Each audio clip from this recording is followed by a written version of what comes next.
Imagine waking up one morning and discovering that your neighbors believe you are a witch, not because of evidence, not because of proof, but because someone's cow died or a child suddenly became sick.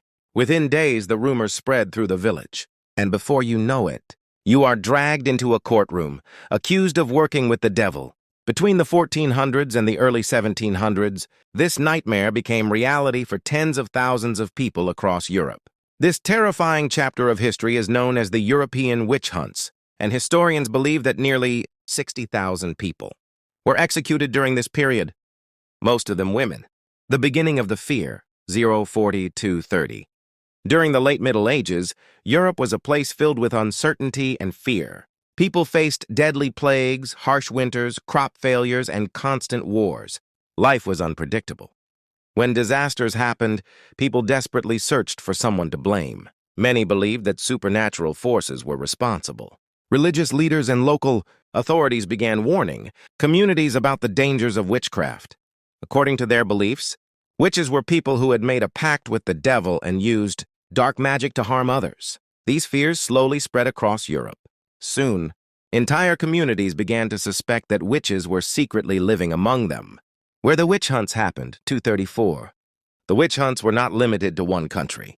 They spread across large parts of Europe, especially in central and western regions. Some of the worst persecutions happened in Germany, where entire towns conducted mass trials. In France, many people were accused and executed for practicing witchcraft. In Switzerland, the trials became so intense that hundreds were killed in small regions. And in Scotland, even the government supported witch trials for many years. Across these countries, accusations spread like wildfire. And once someone was accused, escaping punishment was extremely difficult. Who were the victims? Most of the victims were women. Historians estimate that about 75% of those executed were female. Many were widows who lived alone. Others were herbal healers who used traditional medicine. Some were simply women who behaved differently from what society expected. Sometimes even small conflicts between neighbors could lead to accusations. A simple argument, a jealous rival, or even personal revenge could end with someone being called a witch. Once that label was attached, fear and suspicion quickly turned into legal action.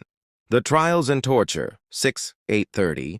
The trials themselves were often brutal and unfair. Courts rarely relied on real evidence. Instead, they used strange tests and forced confessions. One of the most infamous methods was the water test. The accused person was tied up and thrown into water. If they sank, it meant they were innocent. But if they floated, people believed it proved they were a witch. Of course, many innocent people died during these tests.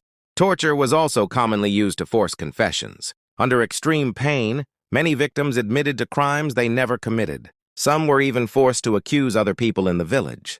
This created waves of panic. One accusation could quickly turn into dozens of arrests. Entire communities fell into hysteria, mass panic and executions, 8:30-10:30. As fear spread, executions became more frequent. In many regions, those convicted of witchcraft were burned at the stake. These executions were often held in public places where entire towns gathered to watch. Authorities believed these punishments would protect society from evil, but in reality, they only fueled more fear. Sometimes entire families were accused. Even children and elderly people were not spared. In some towns in Germany, hundreds of people were executed within a few years. This period became one of the darkest chapters in European history.